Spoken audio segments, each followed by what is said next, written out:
Here we are.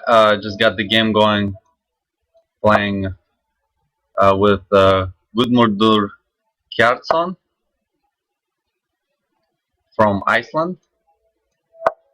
So it's interesting because I just visited Iceland recently, and that was certainly a fun trip. Get to enjoy the nature and um, just have fun, get to know the people. Okay, so we got what looks like Botvinnik variation, and black chooses h6, kicking the bishop out. I'm gonna try my little bet line. It's not uh, it's not the system that is 100% solid, but certainly it can surprise your opponent at times, and you can get a bit of an edge there as far as that goes, since your opponent will need to figure out the opening idea. So instead of e4, as you can tell, I'm just choosing to put the pawn on e3, and as black defends, I'm going to challenge black's queenside. So at this point, this is the most logical move, and we're going to pull the knight back over to d2. And the idea now for me to put pressure on the queen side, at the same time I can also throw the queen out to f3 in certain situations, and that could be interesting as well. So g5 is the kind of move that I would like to provoke, which obviously prevents black from castling kingside as easily. So now think about, so g5 I would consider a mistake in this position. Really, I don't think there was much need for that. I think black could play successfully, just get the queen out to b6. So okay, we have this situation here, and now I mean I could consider some tactical ideas. I can, like, taking on b5, for example, what that would lead to, some queen f3 stuff, but I can also try to challenge black on the king side. I think that's what I'm gonna do. I'm gonna attack with h4 and see what black is gonna come up with.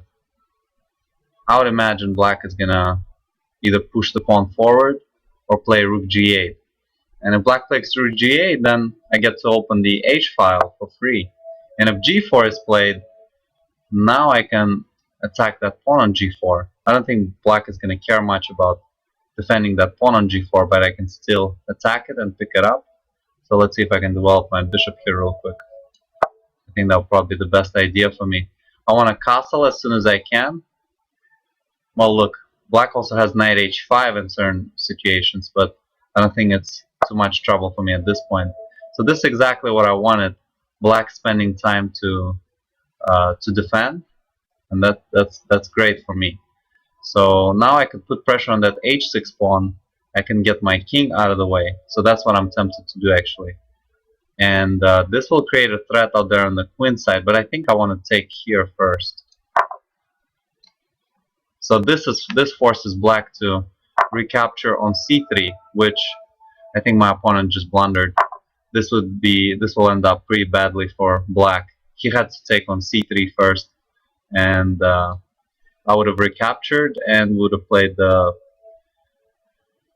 kind of normal situation there. There's an interesting idea, but whatever. Let's just focus on what's happening at this moment.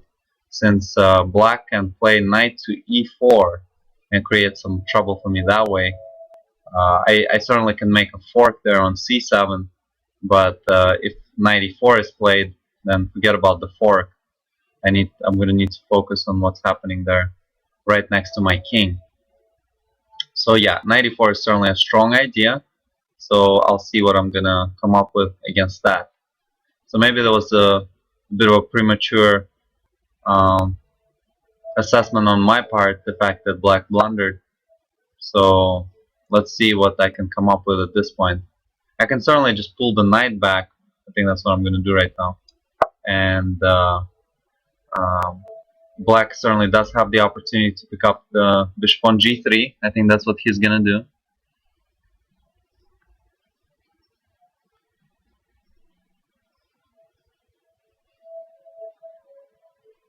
He could also take on c3 with a bishop first, and if that's the case, let me just pull the camera back a little bit, sit a little bit more comfortably. Hopefully you guys can see me well. So bishop can take on c3, pawn's gonna recapture, knight takes on c3, and that will be a fork on my queen and the bishop. So calculation is actually a great way to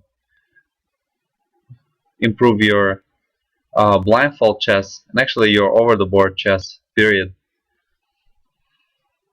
So the idea of blindfold chess is that you play without looking at the board, and here you're predicting what's going to happen on the board without moving the pieces.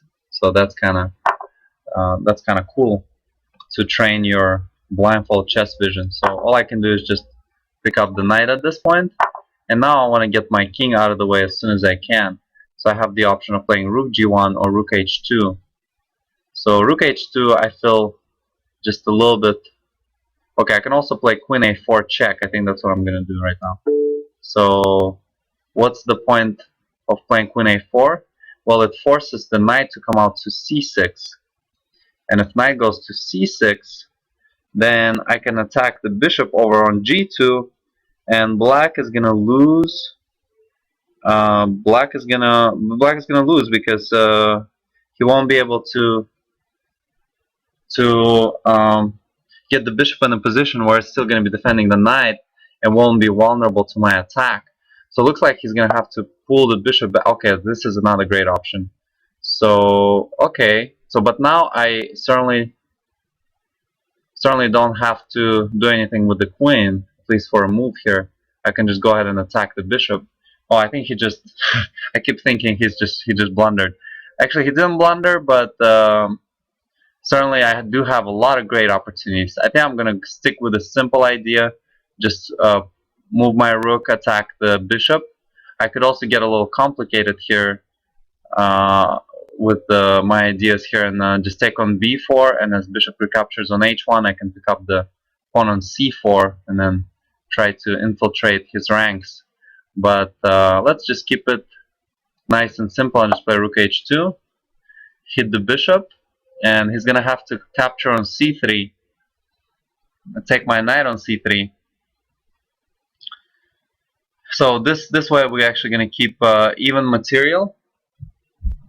I'm actually going to pick up the pawn over on c4. So as I do that, let's see, it's going to be 5 versus 5.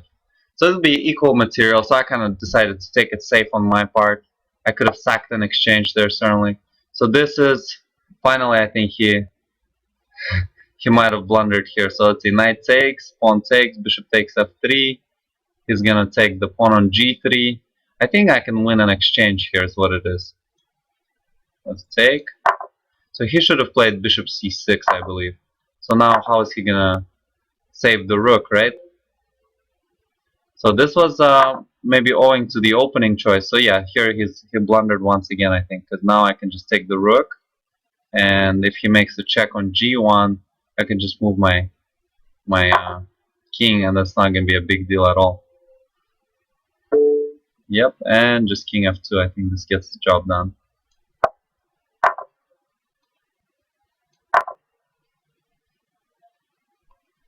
Okay, let me just adjust the recording here a little bit.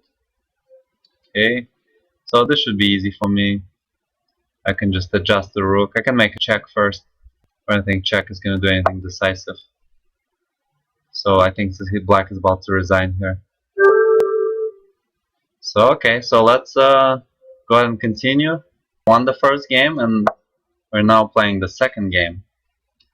So let's see how this is going to work out. So my opponent is choosing kind of a simple development here, and I'll just get my bishop out as soon as I can, get my knight out. You can also start off with putting the pawn over on c6.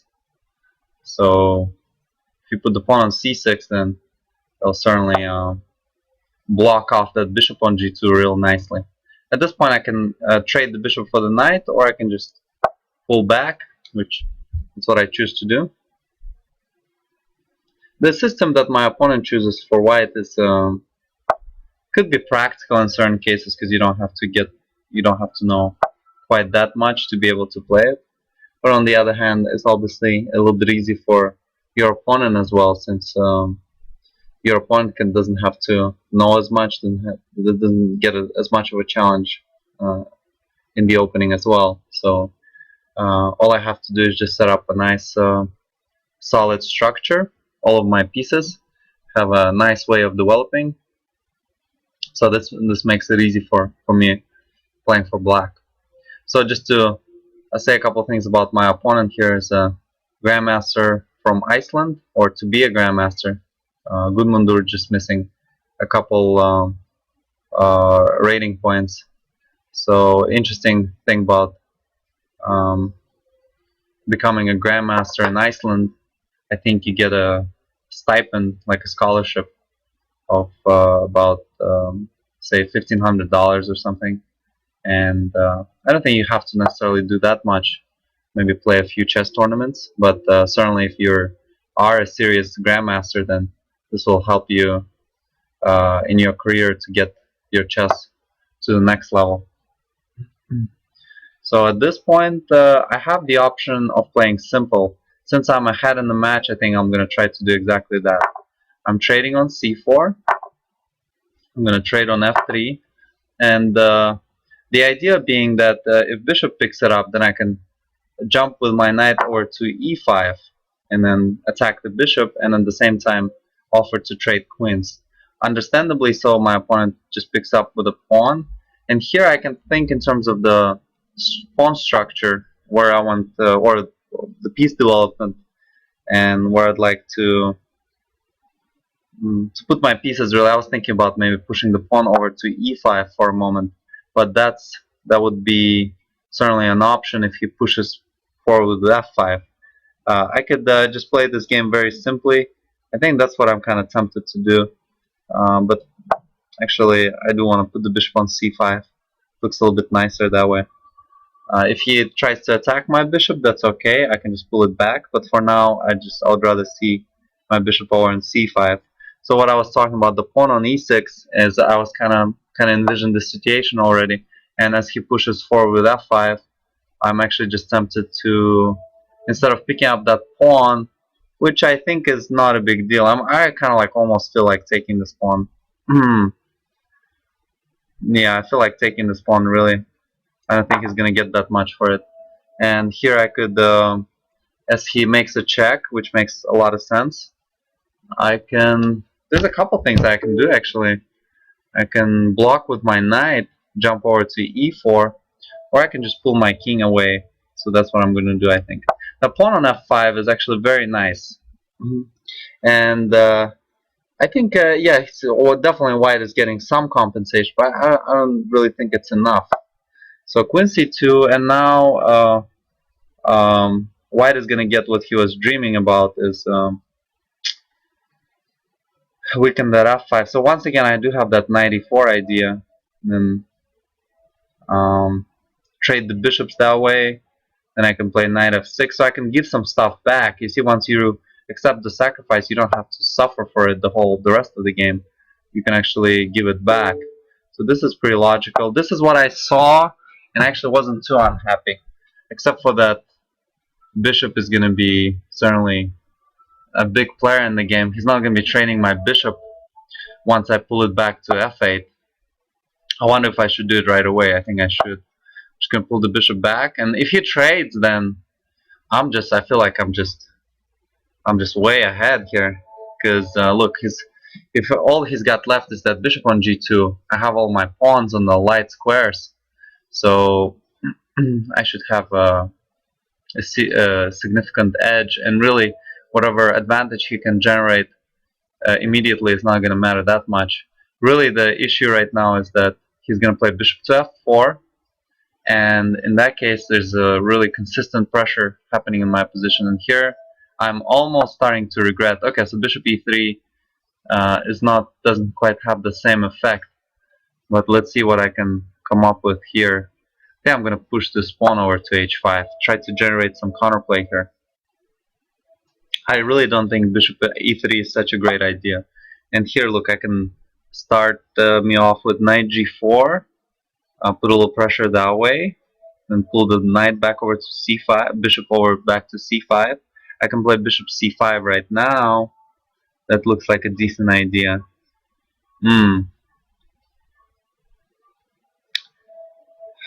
So should I start with knight g4 or play bishop c5? Interesting. Let me try knight g4. Looks a little bit more active.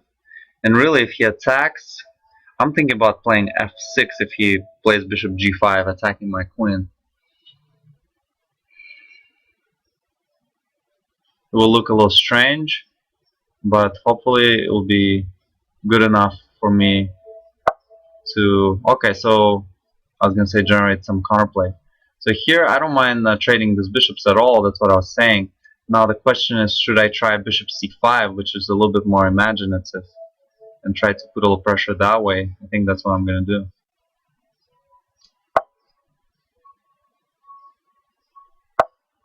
So understandably so, he doesn't want to let me do that. So now I have just a little bit more time since I played bishop c5. I can play queen c7 maybe, because my idea is still just about the same. Queen c7, queen b6, then knight a4. So let me try queen c7 here. And then what I could do is also just pull my knight over to f6. I think I'm in a great shape here. Okay, this works well. So now my knight is just gonna jump over to e6. I think this is something he misunderestimated in his calculation. So now my knight is blocking the squares really nicely. I don't have to pay too much attention to that. I can just pull my king away. So now obviously he could try to take advantage of the diagonal, but if I just play the diagonal, I mean queen b2, and then aiming to get that square along. Okay, so he attacks. Okay, so now I can switch over to counterattacking with queen b6. I think that's pretty cool. But I think I'll just play simple for a moment. Just defend. Queen b6 is still an idea. I can also go with f4, and this will really destroy him there on the king side. So this is just oh, I thought it was a free pawn for a moment. So let's see. So that was his idea, huh? Okay, so let's try play adventures here.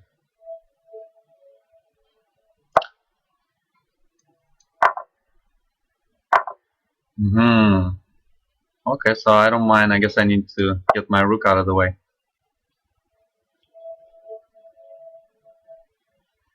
There's a little tricky, a lot of tactics here, so I might just focus in on the game for a moment. So that's exactly what I saw. That's why I responded immediately.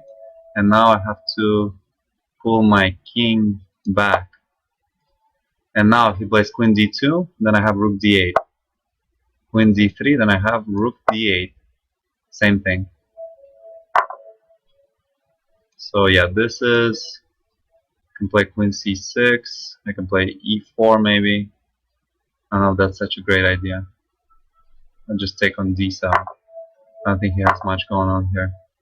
Okay, and let's try this. I think this is winning for me.